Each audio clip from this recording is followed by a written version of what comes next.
hale og hovskæg. Samtidig er det også en hest med et meget roligt gemyt. Nordfinsk skovhest. Den nordfinske skovhest er en koldblodshest. Rassen stammer fra Sverige, hvor den betegnes som nationalhest. Det er en robust type, som oprindeligt er avlet frem til at bruges i skoven.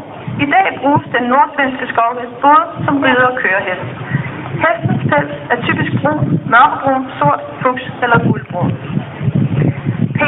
Painthesten stammer fra USA, men er udbredt i hele verden. Painthesten er den brogede udgave af den amerikanske quarterhest. Painthesten er en bavariansk førerhest. Men da bilerne i begyndelsen af 20'erne overtog mere og mere af landevejstransporten, valgte man i Oldenburg og efterfølgende Danmark at satse på mere svære og knap så højtstillede halvblodsheste til landbrugsformål. I dag bliver Oldenborg-hesten brugt som kører- og ridehest, og det er en rolig og afbalanceret hest. DV-hesten er fremavlet som en tyk, fast varmblodshest til ridebrug. Det er ikke avlet på race, men